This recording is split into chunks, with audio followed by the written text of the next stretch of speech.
Portanto, após, tal como fixado aqui, pelo menos uma decisão de segundo grau, ou de segunda instância, como se asseverou então. Esse entendimento, que não prevaleceu em 2009, veio a prevalecer em 2016, como também aqui já foi muitas vezes afirmado. Nesse caso, o que se discute é exatamente essa chamada antecipação da execução penal, quando já esgotados os recursos ordinários. Portanto, não teria esta natureza cautelatória tradicionalmente afirmada, porém, seria passível de ser decretada a partir do transcurso e esgotamento da preclusão dos recursos ordinários com efeito suspensivos, excluídos, portanto, os de natureza extraordinária, especial no Superior Tribunal, e o extraordinário. Independentemente, portanto, o habeas corpus número 126.292, em 17 de maio de 2016, eu acentuei exatamente ter ficado vencida naquela primeira ocasião, exatamente no sentido do voto que então acabou prevalecendo, que foi o voto do ministro Theory relator. Ou seja, considerei sempre que a interpretação da Constituição, no sentido de que ninguém pode ser considerado culpado até o trânsito em julgado da sentença penal condenatória, haveria de ser lido e interpretado no sentido de que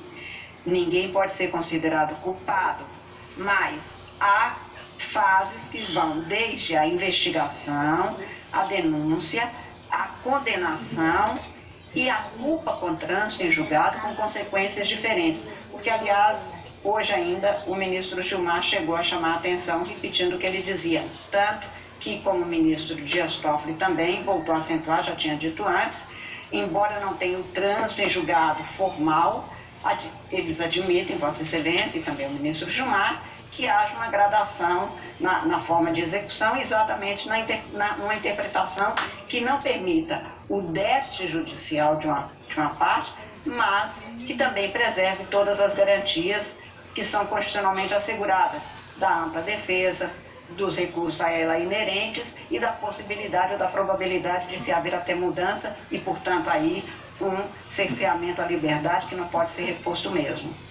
Por isso, naquela ocasião, eu já dizia que todas as possibilidades de se considerar a inocência até prova em contrário são resolvidas pelo sistema brasileiro com a permissão de consequências que vão até a execução chamada provisória da pena, neste sentido. Para mim, admitir-se que o princípio da não culpabilidade penal seria impossibilitar absolutamente qualquer atuação do Estado no sentido de se dar cobro, pode levar, como foi reiterado aqui hoje em alguns votos, à impunidade. Até porque,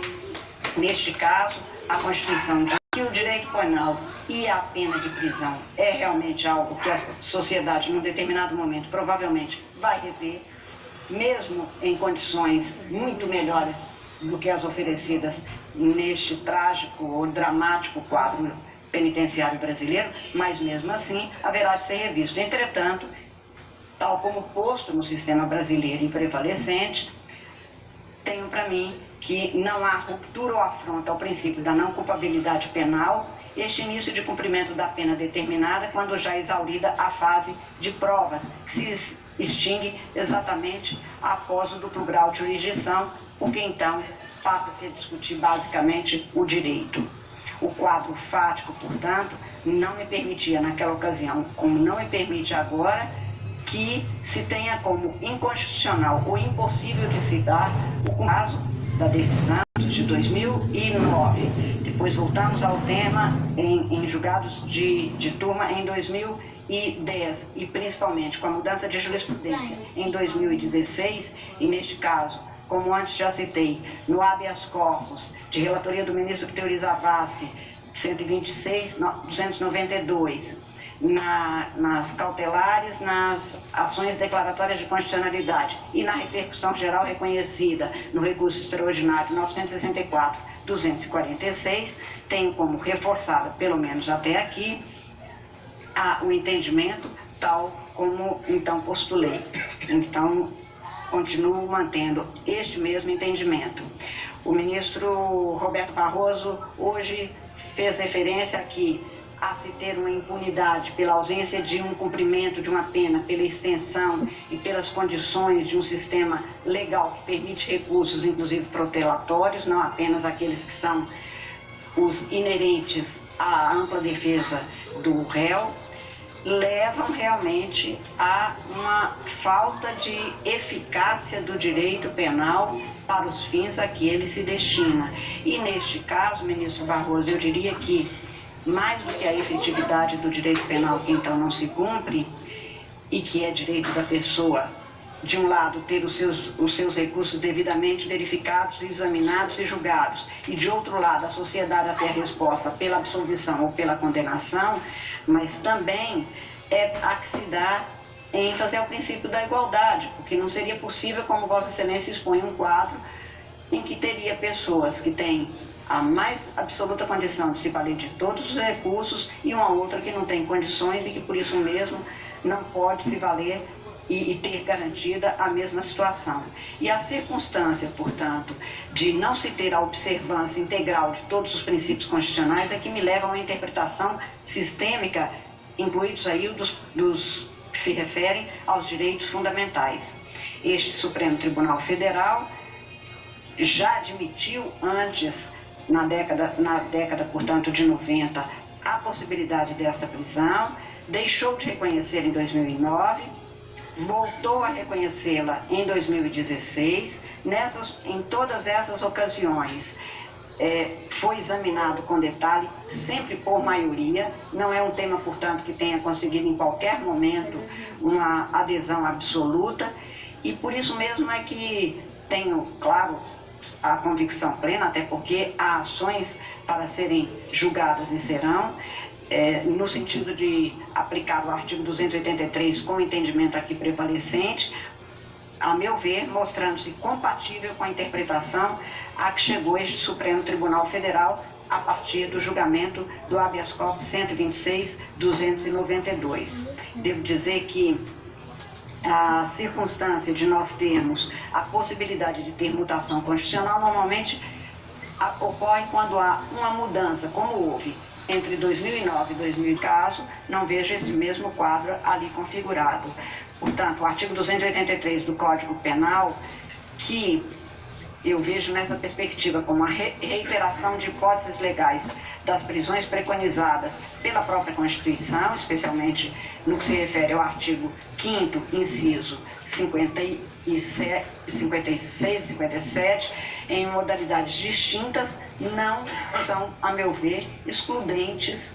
porque, a meu ver, continua havendo a garantia da presunção da não culpabilidade penal, com a possibilidade de início de execução da pena. Chamo apenas ainda atenção para a circunstância, e apenas para fazer coro a alguns quadros aqui narrados pelo ministro Barroso, que esta circunstância de se ter, como o ministro Toffoli também acentuou, por exemplo, no caso do Tribunal de Júri, que Vossa Excelência aceita, como nós já aceitávamos no Tribunal Eleitoral para outros efeitos, que não já recebi, e tenho certeza que muitos outros já receberam, pessoas que vêm exatamente pedir, de alguma forma, que se tenha pelo menos uma resposta. Uma resposta que não é uma explicação, porque não é possível explicação num Estado de Direito em que alguém, às vezes réu confesso, continua sem ter nenhum cumprimento de pena, em nome exatamente de um princípio que não torna impune aquele que cometeu e que tem que pagar pelo seu erro devidamente reconhecido já em duas instâncias, naquelas que se referem exatamente à prova. Por essas razões, farei juntada de voto, mas com todas as vênias que apresento aos senhores que votaram no sentido da concessão da ordem, eu acompanho o relator para também denegar a ordem pleiteada. E a duas, portanto, inicialmente tinha sido deferida na sessão do último dia 22, uma liminar que prevaleceria até hoje, e que, portanto, com a denegação por maioria ficaria cassada, mas eu indago do